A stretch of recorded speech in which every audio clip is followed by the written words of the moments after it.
Olá pessoal, o tema de hoje é um tema extremamente importante que vem trazendo a atenção de muitos brasileiros, que é o visto EB2NW.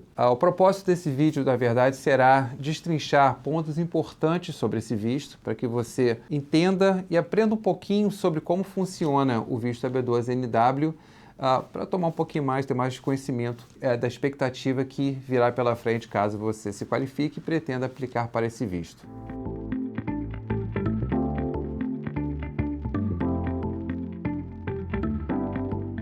O que é o visto EB2NW? Bom, o visto EB2NW é um visto para profissionais considerados que têm uma certa habilidade, chama-se habilidade excepcional. A habilidade excepcional pode ser em várias áreas, tá? Pode ser na área científica, artística, desportiva, empresarial, área profissional de uma forma geral, tá? Então muitos perguntam, né? Mas a minha profissão é X ou Y, eu não sei se eu qualificaria para esse visto.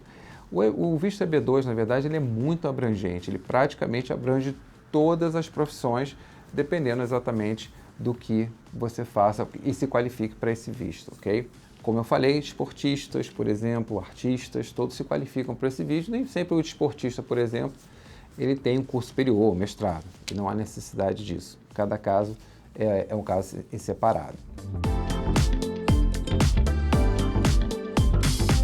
NW, na verdade, significa National Interest Waiver, que é um interesse nacional que você irá trazer para os Estados Unidos, você irá beneficiar os Estados Unidos, tanto na área econômica, ou na área cultural, ou na área profissionalizante.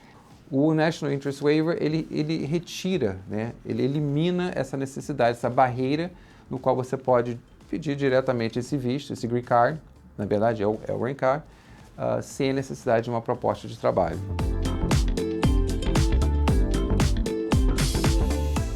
Esse visto, normalmente, divido ele em duas etapas.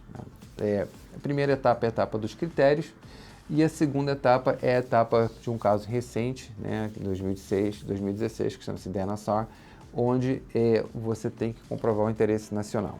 Quais são esses critérios? Inicialmente, você tem que comprovar que você tem, pelo menos, nível acadêmico de bacharelado, por exemplo, seria o critério número 1.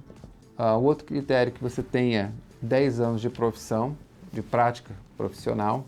Um outro critério é que você tenha uma licença, por exemplo, para exercer a profissão. Outro critério é que você faça parte, por exemplo, de uma organização.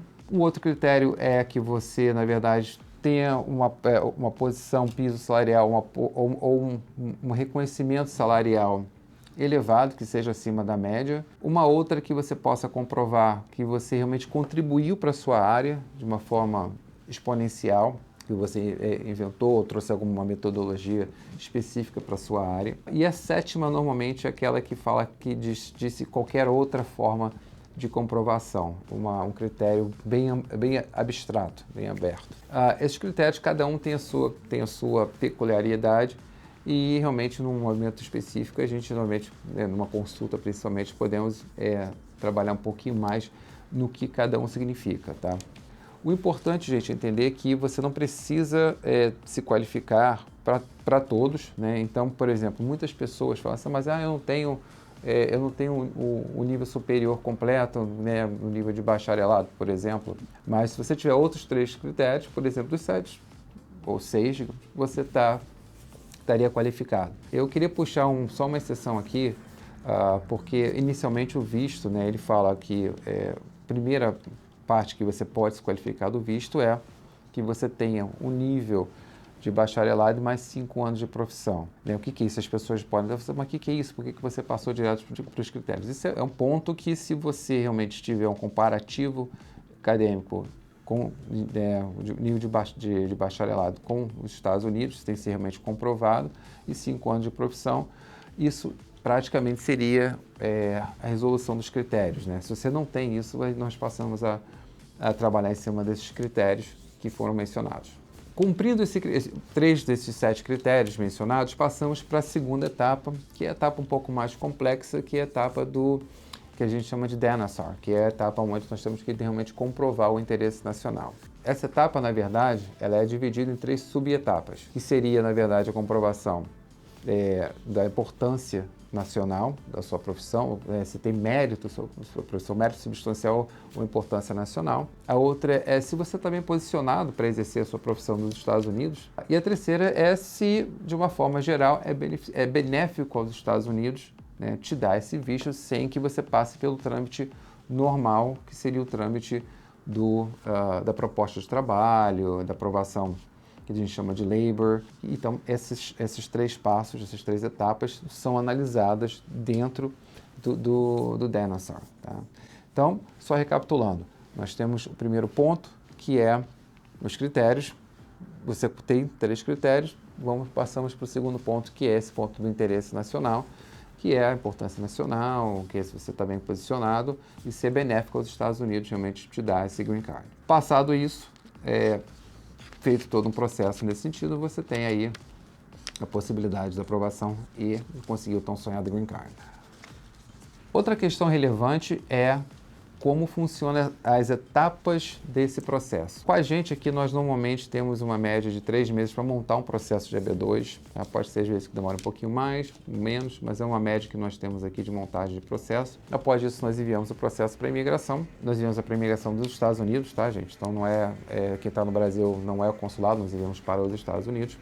Nos Estados Unidos é avaliado essa petição que nós fazemos, né? E após a aprovação dessa petição, se você está no Brasil, isso é enviado para um outro órgão chamado NVC. A NVC faz toda uma análise documental sua, né? Na verdade, faz uma análise criminal, civil, da sua história, do seu histórico. Então, tudo ok de uma forma geral, isso vai para o consulado, onde é agendado uma entrevista. E após a entrevista, você tendo a aprovação, né? Você entra nos Estados Unidos e pega o green card. Isso é um método para quem aplica quem está no Brasil. Quem está nos Estados Unidos, normalmente você aplica o 140, que é o EB2, aplica-se da mesma forma, mas a gente pede também o que é comumente conhecido como Combo Pack, que é a mudança de status aqui, com uma autorização temporária de trabalho e viagem. Isso a gente manda junto com o processo, e aí, após a aprovação do EB2, continua-se o processo do 485, né, que a gente chama, e lá na frente também vai ser provavelmente agendada uma entrevista aqui, mas é no local onde você reside, no estado ou na cidade onde você reside, na imigração local, é agendado, e aí lá você vai, faz a sua entrevista, estando aprovado, você recebe o seu green card em casa. Bom, pessoal, é só isso. A ideia do vídeo é trazer um panorama geral do que esperar sobre o visto EB2. Qualquer dúvida, estamos à disposição. E nos vemos na próxima. Muito obrigado.